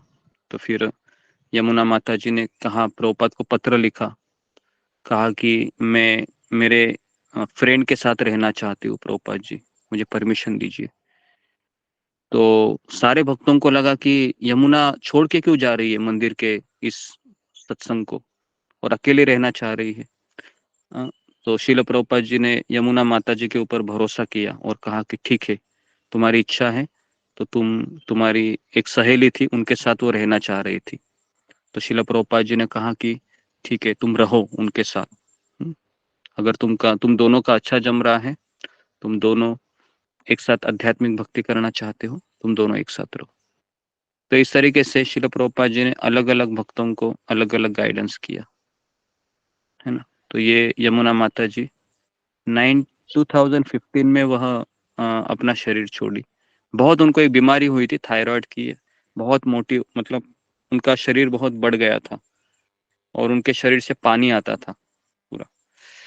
तो ऐसी बीमारी अवस्था में वो शरीर छोड़ दिए, लेकिन अपनी शरीर छोड़ते समय भी वह प्रभुपाद जी को याद कर रही थी। एक्चुअली जितने भी शिष्य है, मैं अभी तक देख रहा हूँ, मैं जब वृंदावन में भी जाता हूँ तो मंगल आरती से भी सबसे बढ़िया वहां पर गुरु पूजा होती है। इतना उछल उछल कर वो लोग डांस करते हैं, जय प्रभुपाद जय प्रभुपाद। तो मैं देखता हूँ कि इनका बहुत अपने आध्यात्मिक गुरु के प्रति प्रेम है, जिसके लिए वो अपना देश, अपना मुल्क छोड़कर वह भारत में आकर रहने लगे। आप सोच सकते हो कितना इनका प्रेम होगा, अनइमेजिनेबल लगता है कभी कभी, ऐसे कैसे किसी का प्रेम हो सकता है। तो इसके लिए वो 50 साल से भी अधिक सालों से वो भक्ति कर रहे हैं। ठीक है, तो यहाँ पर मैं रुकता हूँ। तो जी, तो आप बताइए कि आप में से कौन सी स्टोरी आपको आज की या फिर कल की स्टोरी पे भी मैंने काफी बताई थी, तो आपको कौन सी स्टोरी इसमें से अच्छी लगी और क्यों अच्छी लगी, ये भी बताइए। जो जो मैंने अभी आपको स्टोरी बताई, क्योंकि ये सारी स्टोरी एकदम, जब मैं सुना था आज सुबह भी, तो एक अजीब सी अनुभूति आती है एक शुद्ध भक्त के बारे में सुनने से, और भगवान के प्रति विश्वास बढ़ जाता है। तो शिला प्रभुपाद जी का आविर्भाव था, इसके लिए मैंने इस कथाओं को लिया था। तो अगर आप और सुनना चाहते हैं तो और भी कथाएं हैं, नहीं तो फिर हम कल हम आपको तमाल कृष्ण गोस्वामी महाराज के बारे में बताएंगे। ओके, सुबह के सत्र में मैं लीलामृत शुरू किए हैं, तो उसमें मैं वो चीज कवर करता रहूंगा। और दोपहर से कल से हम भगवत गीता में प्रवेश करेंगे कुछ समय के लिए। 9वां अध्याय हम कल से शुरू करेंगे इसी समय से। भगवत गीता का एक चैप्टर खत्म होने के पश्चात फिर भागवतम का एक चैप्टर, फिर हम जी उसके पश्चात फिर हम चैतन्य चरितामृत का भी एक चैप्टर है ना, वो ले लेंगे। जैसे ही है ना, भागवतम तो हमने एटलीस्ट कवर किया है, जैसे सॉरी भागवतम का जो 12 स्कंद है वो हम कवर करने के पश्चात फिर हम चैतन्य चरितामृत में से वो स्टोरी हम लेंगे जिसमें हमको ये लगेगा कि श्रीवास ठाकुर, उसके पश्चात नित्यानंद प्रभु, अद्वैत आचार्य, नरोत्तम दास ठाकुर, बलदेव विद्याभूषण, उसके पश्चात श्रीनिवास आचार्य, रूप गोस्वामी, सनातन गोस्वामी, लोकनाथ गोस्वामी, जीव गोस्वामी, गोपाल भट्ट गोस्वामी, किस तरह से इनका व्यवहार होता था, इसका भी हम अभ्यास करेंगे, ताकि हम इस चीज को समझ पाए ना कि भक्ति कैसी करनी है जीवन में, तो फिर हम कभी हिचकिचाएंगे नहीं। हालांकि हमने अभी तक काफी चीजें मैंने एक्सप्लेन की है, जो शिला प्रभुपाद ने हमें सिखाई है, मुझे सिखाई है, और जितना मैंने प्रवचन सुनकर जो चीजें मैंने आत्मसात की है वो सारा देने का मैं आपको प्रयास करता हूँ, और उसमें मैं मेरा अपना अनुभूति भी डाल के आपको बताता हूँ, ताकि आप उस लीला को समझे अच्छे से। और इसलिए भक्ति में आगे बढ़ने के लिए फिर आपको कोई तकलीफ ना हो, ऐसा क्लैरिटी होनी चाहिए जीवन में। ओके जी, तो ओके जी, काजल शर्मा बताइए कौन सा पास टाइम अच्छा लगा।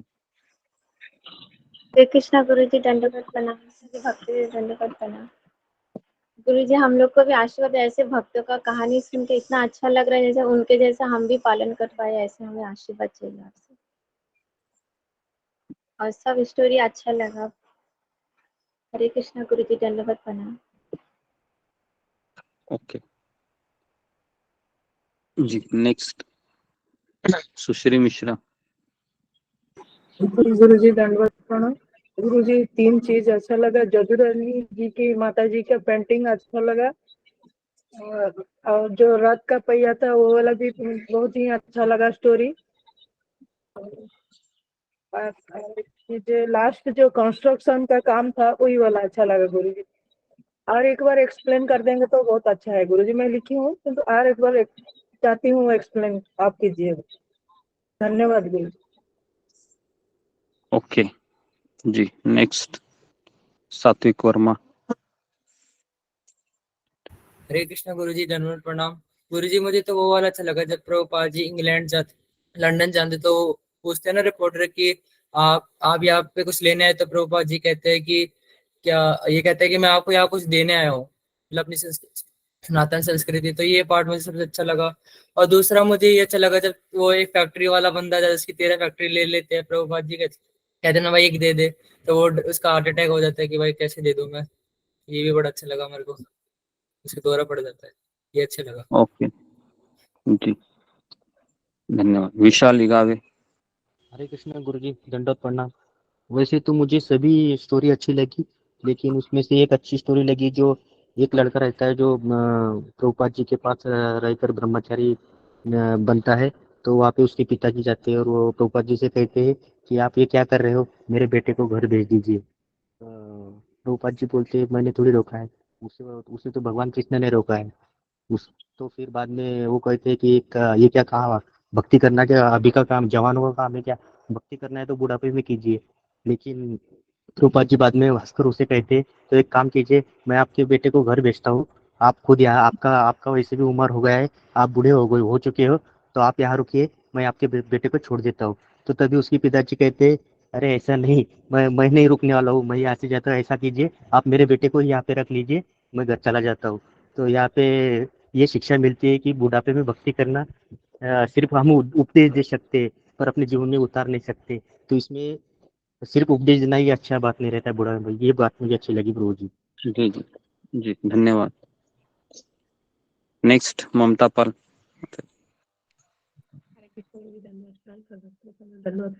मुझे गुरु जी, मुझे सूत गोस्वामी जी के सूत प्रभु जी के सूत कृत प्रभु जी को कथा अच्छी लगी जो मालिक के हैं, और उन्होंने गुस्सा नहीं किया।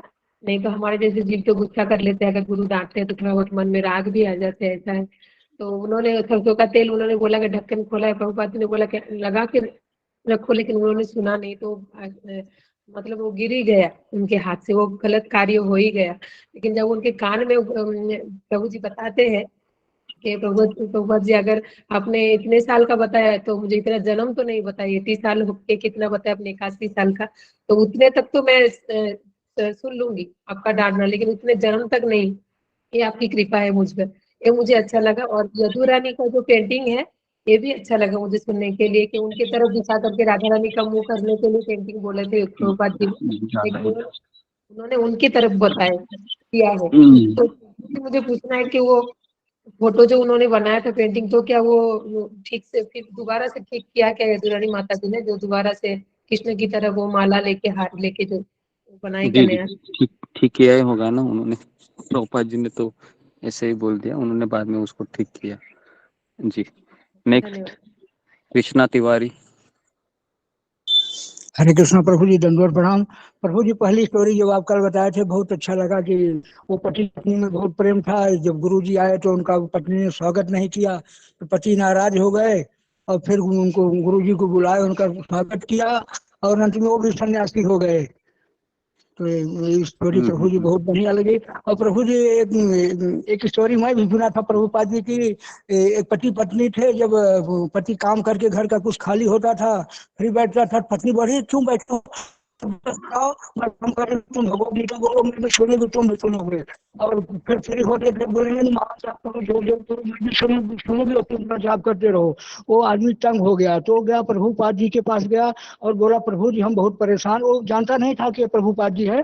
वो गया प्रभु को, उनसे मिला, बोला कि प्रभु जी हम बहुत परेशान हैं, हम तंग आ चुके, हमारी पत्नी हमको रोज ऐसा ऐसा बोल दो, मैं फ्री हमको बैठने नहीं मिलता। तो प्रभु जी ने बोला कि अरे मैं एक आइडिया तुमको बताता हूँ, वो सबसे सरल है। जब तुम जान लो कि हमारा अब आखिरी समय आ गया है, तो माला लेकर अपना जप करने लगो। वो बड़ा प्रसन्न हुआ। तो प्रभु जी को पूछा, प्रभु जी मैं कैसे जान पाऊंगा कि मेरा आखिरी दिन आ गया है? तो प्रभु जी बोले, यही तो मैं भी नहीं जानता हूँ, इसलिए अपना हमेशा जाप करते रहो, कुछ भगवान की चर्चा करते रहो, रामायण गीता पढ़ते रहो। हरे कृष्णा प्रभु जी, दंडवत प्रणाम। ओके जी, धन्यवाद। नेक्स्ट वैशाली तट। हरे कृष्ण गुरु जी, दंडवत प्रणाम। सभी भक्तों को दंडवत प्रणाम। गुरु जी, आपने जो कल से बता रहे हो प्रभुपाद जी के शिष्यों के बारे में, और प्रभुपाद जी के जो बताए, और एक गुरु का और शिष्य का किस तरह से रिलेशन होता है, क्या मूड होता है, हम समझने की कोशिश कर रहे हैं। गुरु जी, आपका उसके लिए बहुत धन्यवाद मैं देती हूँ कि हम इससे एक भक्ति में आकर गुरु के साथ कैसा हमारा भाव होना चाहिए, वो हम कुछ समझने की कोशिश कर रहे हैं। और प्रभुपाद की और उनके शिष्यों की सारी जो लीला, जो कथाएं है, लीलाएं है, वो सुनने में बहुत अच्छा लग रहा है गुरु जी। उनके सारे लेटर्स है, ऐसे लग रहा है कि हमारे सामने ही वो सब हो रहा है। और गुरु जी, मुझे तो सारी लीलाएं प्रभुपाद की बहुत अच्छी लग रही है सुनने को। तो उसमें से मुझे जो यमुना माता जी होती है, वो रूम साफ कर रही होती है, और प्रभुपाद जी के ऊपर पंचतत्व का वो फोटो होता है, उस पे धूल होती है। और प्रभुपाद जी का ये शब्द मुझे बहुत अच्छा लगा कि आप भगवान की सेवा करने के लिए मेरे ऊपर भी आप चढ़ोगे तो भी मुझे खुशी होगी। मतलब यहाँ प्रभुपाद जी कितना अपने शिष्यों को भगवान के प्रति समर्पित होने का भाव यहाँ सिखा रहे हैं। ये मुझे बहुत अच्छा लगा। हरे कृष्ण गुरु जी, दंडवत प्रणाम। मैं तो कोई उसके योग्य नहीं हूँ कि प्रभुपाद जी और उनके शिष्यों के बारे में कुछ बोल पाऊं। हरे कृष्ण गुरु जी, दंडवत प्रणाम। ओके जी, धन्यवाद। नेक्स्ट रूबी कुमारी। गुरु जी, हरे कृष्णा, दंडवत प्रणाम। सभी भक्तों को दंडवत प्रणाम। गुरु जी, मुझे आज के स्टोरी में सबसे अच्छी लगी कि जो जन्माष्टमी का उत्सव मना रहे होते हैं कमाल कृष्ण गोस्वामी महाराज, तो वहां पर पूछते हैं प्रभुपाद जी से कि आपने हमें इतना सब कुछ दिया, सब कुछ बताया, पर हमारी क्या योग्यता थी कि हम ये सब कर रहे हैं?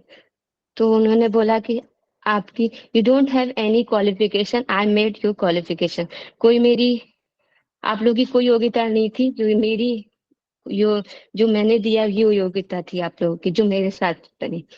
तो यहाँ पर गुरुजी मुझे भी वही लगता है कि हमारी भी कोई यहाँ पर सत्संग में योग्यता नहीं है, आपकी वजह से हम यहाँ पर योग्य बन रहे हैं और आप हमें योग्यता बना रहे, ये मुझे बहुत अच्छा लगा और बहुत टचिंग लगा। तो जो भी है मैं यही समझती हूँ। और कल के मैं बताऊं तो गुरुजी मुझे सबसे अच्छा लगा जो कि लास्ट में आपने 9वां स्टोरी बताई थी जिसमें भक्ति चारू महाराज जी अपने प्रभुपाद जी की मालिश कर रहे होते हैं तो बोलते हैं कि इतनी मन लगा के मालिश करते हैं तो प्रभुपाद जी देखते हैं उनको बोलते हैं कि तुम इतनी अच्छी मालिश सेवा कर रहे हो। तो वो मन में सोचते हैं मैं इसको क्या दे सकता हूँ, मैं तो एक सन्यासी हूँ, तो मुझे मैं कृष्ण के अलावा तो मैं कुछ दे नहीं सकता। तो वो बोलते हैं कि मैं उनको बोलते हैं भक्ति चारू महाराज को कि क्या चारू महाराज भक्ति चारू महाराज, तो वो डर जाते हैं, बोलते हैं क्या कोई गलती हो गई क्या महाराज मेरे से। तो वो बताते हैं कि नहीं नहीं मैं तुमसे कुछ अनुरोध किया था, तुमने इतना जन्म माया को दिया है, एक जन्म कृष्ण को दे दो। तो उनको इतना अच्छा लगा, वो बोल रहे थे कि मेरे गुरु मेरे से कुछ लगता है अपील कर रहे हैं। तो वह उसी वक्त क्षण बोलते हैं कि गुरु ये मेरा जीवन आपका हुआ। तो वही मुझे अच्छा लगा कि हम कब करेंगे वो मुझे नहीं पता। तो वही मुझे बहुत टचिंग लगा कल की स्टोरी। धन्यवाद गुरु जी। मैं जी हरे कृष्ण गुरु, धन्यवाद प्रणाम। जी श्री परवीन कुमार। हरे कृष्णा गुरुजी, दंडवत प्रणाम। सभी भक्तों को दंडवत प्रणाम। गुरुजी पहले तो आपका बहुत बहुत धन्यवाद, आपने इतने प्रभुपाद के जो पास्ट टाइम्स हैं उनके बारे में बताया, वरना हम अगर पढ़ने जाते तो हमें पता नहीं कितना टाइम लगता। आपने शॉर्ट में सब कुछ बता दिया, काफी कुछ सीखने को मिला मुझे। जो आपने जो पास्ट टाइम्स बताए, जो कल आपने स्टोरी बताया था, जो गिरिराज स्वामी महाराज थे जो प्रभुपाद के साथ रहते थे, तो उनके पिताजी जब आए थे उनके पास तो जब प्रभुपाद जी ने उनको प्रसाद वगैरह खिलाया, अच्छे से बैठाया, बाद में वो एक चेक निकालते हैं और वो उनको देते हैं, बोला कि जितना अमाउंट आपको भरना है इसे भर लीजिए और मेरे बेटे को छोड़ दीजिए। तो वो पूछते हैं गिरिराज स्वामी महाराज से कि हाँ बताइए आपको क्या। बोला कि आप चेक भी रख लीजिए और मुझे भी रख लीजिए। तो ऐसा करके वो बोलते हैं, तो लेकिन बाद में उनको भेज देते हैं। और जब वो क्या बोलते हैं उनको, मनोचिकित्सक, हाँ, जब वो उनके पास लेके जाते हैं उनके पास, तो वो उनका जांच करते हैं कि बताओ तुम कौन हो, क्या कहाँ से आए हो। तो सब कुछ भगवत गीता के हिसाब से ही मतलब वो जवाब देते हैं कि मैं आत्मा हूँ और हम सब यहाँ बहुत सागर में बंधे हुए हैं, कृष्ण को भूल गए हैं, दुख झेल रहे हैं। तो ऐसा जब वो बार बार जवाब देते तो मनोचिकित्सक भी मतलब बोलता है कि बस ये परमानेंटली इन्फेक्टेड हो गया है, अब इसको ठीक नहीं कर सकते, तो चले जाते हैं। तो जब उनके पिताजी देखते हैं कि सुबह मंगल आरती करते हैं, नाम जपते रहते हैं, तो उनको भी लगता है कि हाँ अब ये यहाँ रह नहीं सकते, यहाँ नहीं रह पाएंगे क्योंकि इनका कोई ट्रीटमेंट, तो वापिस वो भेज देते हैं उनको प्रभुपाद जी के पास। तो ये स्टोरी काफी अच्छा लगा था गुरु जी। हरे कृष्णा गुरु जी, धन्यवाद। जी जी धन्यवाद। Okay next. Okay next Reena Singh. Hare Krishna Anupam Gurudev, सही भक्तों की सुनने रहने का गुरुदेव श्री प्रपात जी की सारी कथाएं जो है कि मुझे बहुत मेरे हृदय को छूती हैं, क्योंकि हर एक का अलग टेस्ट है और हर एक का अलग मूड है। जितने प्रकार के भक्त हैं उतने प्रकार से जो है कि प्रपात जी ने उनको जो है कि हैंडल किया है। और जहाँ तक मैं समझती हूँ गुरुदेव की जो है कि जो आध्यात्मिक गुरु होते हैं उनका जो है वो पूरा एक एक्सरे मशीन से भी उनका मुझे लगता है कि बहुत ज्यादा ही वो ट्रांसजेंटल मतलब ऐसे हैं कि एक एक्सरे मशीन तो आपके शरीर का ही केवल जो है कि वो देखती है, मुझे वो भूत भविष्य सब देख लेते हैं और किस प्रकार किस भक्त का मूड है उस हिसाब से जो है कि वो हैंडल करते हैं। तो मुझे ये समझ में आया गुरुदेव कि जब आपने आज कल जो है भक्ति चारू स्वामी महाराज की स्टोरी मुझे बहुत सुंदर लगी। गिरिराज प्रभु जी की स्टोरी बहुत अच्छी है, हैगी प्रभु की भी आपने बहुत पहले बताई थी, वो भी बहुत अच्छी स्टोरी है कि किस प्रकार जो है कि हैगी प्रभु का जो है कि उन्होंने इंतजार किया था कि जो है कि हाँ मैं हैगी जो है तुम्हारी राह देखूंगा, और अंत समय में जो है कि हैगी प्रभु जो है कि हैगी महाराज जी को जो है कि वो मिले भी जो है, ये मुझे बहुत दिव्य लगा था। और भक्ति चारू महाराज जहाँ तक मैं समझती हूँ गुरुदेव की बहुत ही अच्छी फैमिली से बिलोंग करते थे, वो बहुत ही अच्छी फैमिली से, उनको जो है भौतिक कोई कमी कहीं से भी नहीं थी। और किस प्रकार जो है कि गुरुदेव ने जो है कि उनको करुणा स्वरूप जो है कि प्रदान कहा था कि जो है कि आप अपना जीवन समर्पित करिए, और उन्होंने किया भी जो है। ये मुझे बहुत दिव्य लगा जो है, उनकी एक एक स्टोरी मुझे बहुत दिव्य लगती है। और आज जो है कि आज जब आपने वो 3 सन्यासियों की कथा बताई, तो उन्होंने किसी भी सन्यासी का जो है कि मनोबल जो है कि गिरने नहीं दिया। ये मुझे बहुत अच्छा लगा कि जब पहले सन्यासी ने कहा कि प्रभुपाद आपने जो है मुझे 6 कार्य दिए थे, उसमें से मैं 3 कर पाया, तो उसको उनको भी जो है कि जोर से डांटते श्री प्रभुपाद जी। फिर दूसरे सन्यासी जो है कि वो कहते हैं कि चार जो है कि कार्य आपने सौंपे थे, मैं 1 ही कर पाया, तो उनको भी डांटते हैं। और तीसरे सन्यासी जब आते हैं तो उनसे वो कहते हैं कि प्रभुपाद जी, मैं आपने मुझे जो है कि 10 कार्य दिए थे, मैंने 10 के 10 पूरे कर दिए। तो श्री प्रभुपाद जी बहुत कहते हैं कि तुमने तो अपने आध्यात्मिक गुरु की डांट का अवसर खो दिया। आध्यात्मिक गुरु की डांट का अर्थात है कृपा, अर्थ है। लेकिन ये मुझे बहुत दिव्य लगा, ये मुझे बहुत ही दिव्य लगा। और उनकी तो सारी ही स्टोरी मुझे बहुत अच्छी लगती हैं, बहुत दिल को छू जाती हैं। हरे कृष्णा, राम गुरुदेव, क्षमा कीजिए। जी ओके, आखिरी प्रियंका कुमारी। चली गई। नेक्स्ट अशोक चावला। प्रणाम गुरु जी। गुरु जी, एक तो मेरे को वो अच्छा लगा था जब वो शिष्य महाराज कर रहे थे, तो प्रभुपाद जी ने कहा, वैसे तो सारा प्रभुपाद जी का वो हीरे मोती है, खजाना है, कौन अच्छा कौन अच्छा नहीं, सब अच्छे हैं। वो तो इसमें एक गुरु का अपने शिष्य के प्रति प्रेम और शिष्य का समर्पण भाव बहुत अच्छा है। और जो उन्होंने कहा था भाई केवल एक जन्म कृष्ण को दे दो, ये बहुत अच्छा लगा। और दूसरा जो आपने आज बताया भाई, मैं 81वें वर्ष में तो सुधर जाऊंगा ना। जब वो मालिश कर रहे थे श्रुतकीर्ति प्रभु जी, तो वो तेल गिर गया था, तो प्रभुपाद जी ने कहा था कि तुम महामूर्ख रहोगे, 80 साल तक तुम मूर्ख ही रहोगे। तो उन्होंने कहा चलो 81वें वर्ष में तो मैं सुधर जाऊंगा ना। तो दोनों हंसने लगे, ये बड़ा अच्छा लगा। दूसरा गुरुजी अच्छा लगा कि जो उन्होंने कहा था प्रभुपाद जी ने कि तुमने आध्यात्मिक गुरु के डांट का सुनहरा अवसर खो दिया है, ये बड़ा अच्छा लगा गुरुजी। और जो उन्होंने कहा था एक भार, भाई गुरु शिष्य को अपना भार सौंपना चाहता है, भाई मेरे आप पर 4 कार्य में मेरा सहायता करो, सहायक हो, जी। और इससे एक शिष्य भी पवित्र हो और आगे बढ़े, तो ये भी अच्छा लगा गुरुजी। एक जो उन्होंने कहा था यदुरानी माता जी ने, जब वो फ्रेम साफ कर रहे थे पंचतत्व का, तो गुरुजी ने प्रभुपाद जी ने कहा भाई हाँ, अगर प्रभु सेवा करनी है तो तुम मेरे सिर के ऊपर भी चढ़ सकते हो। ये समर्पण भाव, ये एकदम समर्पण भाव बहुत अच्छा लगा गुरुजी। सब ये हीरे मोती बहुत खजाना है गुरुजी, ये तो अमूल्य खजाना है हमारे लिए गुरुजी। धन्यवाद गुरुजी। जी धन्यवाद। ओके, नेक्स्ट आखिरी रेखा पायल। हरे कृष्णा गुरुजी, दंडवत प्रणाम। सभी भक्तों को दंडवत प्रणाम। वैसे तो गुरुजी सारी स्टोरियां बहुत अच्छी लगी मुझे प्रभुपाद जी की, उनमें कुछ ना कुछ मैसेज था और कुछ ना कुछ सिखाने के लिए था। और जो आपने ये बताया था कि गुरु की जो डांट है उसमें ही सबसे बड़ी कृपा होती है, ये भी बहुत अच्छा लगा मुझे। लेकिन इसमें जो एक अलग सी स्टोरी थी मुझे, जब प्रभुपाद जी सैन फ्रांसिस्को में थे और वहां पे रथ यात्रा का आयोजन हो रहा था, तो वहां पे प्रभुपाद जी ने अपने शिष्य के साथ आए थे, वहां पे रथ को देख करके दंडवत प्रणाम किया, जबकि वहां पे कोई विग्रह नहीं था। तब उन्होंने शिष्य ने पूछा कि आप गुरुजी किसको प्रणाम कर रहे हैं, यहाँ पे तो कोई विग्रह नहीं है। तो उन्होंने कहा कि ये जो रथ के पहिए हैं इनको मैं प्रणाम कर रहा हूँ, क्योंकि ये पहले तो यहाँ पूजा सिर्फ भारत में ही होती थी, अब ये पहिए के द्वारा ही यहाँ तक लाई गई है। तो ये मुझे बहुत अच्छा लगा, मतलब क्योंकि इतना हम डीपली हम सोच नहीं सकते कि मतलब ऐसा भी कुछ हो सकता है। ये मुझे बहुत बहुत ही अच्छा लगा गुरुजी। धन्यवाद, दंडवत प्रणाम। जी जी ओके, धन्यवाद। नेक्स्ट ऋतुपूर्णा। हरे कृष्ण गुरुजी, दंडवत प्रणाम। सभी भक्तों को दंडवत प्रणाम।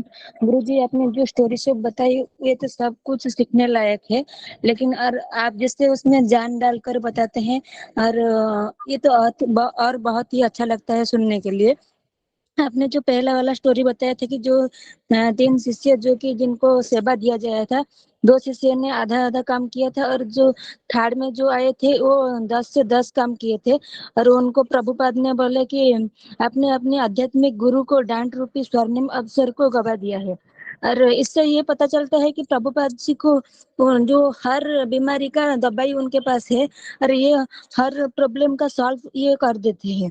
और एक स्टोरी गुरुजी मुझे अच्छा लगा है, और जो नाम गुरुजी मैं भूल गई है, और जो प्रभुपाद जी के शरीर में वो राय के तेल वो मालिश कर रहे थे और उन्होंने ये इसको गिरा दिया और प्रभुपाद जी उनको डांट कर ये बताया कि तुम 80 साल तक मूर्ख रहोगे।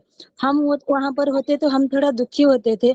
हमको ऐसे गुरुजी ने डांटा कि हम इतने सारे सेवा करते हैं और हमको डांटे, लेकिन ये उसको पॉजिटिव लिए और उसके बाद उन्होंने बोला कि मैं 81 साल के बाद मैं ज्ञानी बन जाऊंगी। और मुझे ये बहुत ही अच्छा लगा गुरुजी। हरे कृष्णा, दंडवत प्रणाम। जी धन्यवाद। नेक्स्ट मीनाक्षी रावत। हरे कृष्ण गुरुजी, दंडवत प्रणाम। सभी भक्तों को दंडवत प्रणाम। गुरुजी, प्रभुपाद जी की सभी स्टोरी बहुत सुंदर है, लेकिन कल की एक स्टोरी जो अभी रूबी माता जी ने बताई कि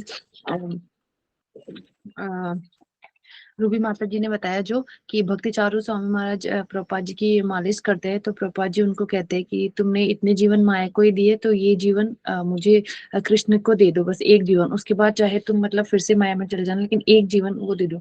तो मुझे ये बहुत अच्छा लगा कि गुरु की एक अपने शिष्य से क्या अपेक्षा होती है।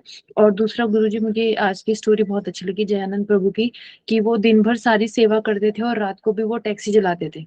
तो प्रभुपाद जी, इसमें मैंने देखा कि किस तरह से शिष्य को होना चाहिए कि अपने गुरु के प्रति दिन में भी और रात में भी सेवा। तो ये दोनों मुझे, वैसे तो सारी बहुत अच्छी है, बट मैंने इन दोनों से कुछ सीखने का सोचा है। ओके जी, धन्यवाद। यहाँ पर मैं रुक जाता हूँ, समय हो गया है, हम यहाँ पर रुके। आप सबका बहुत बहुत धन्यवाद। ओके, हरे कृष्णा कृष्ण कृष्ण हरे कृष्णा प्रभु जी, दंडवत प्रणाम। हरे कृष्णा रोज प्रणाम। हरे भक्त हरे हरे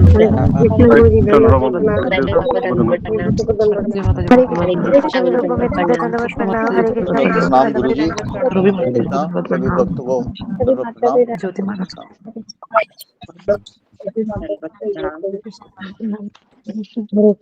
सब भक्तों को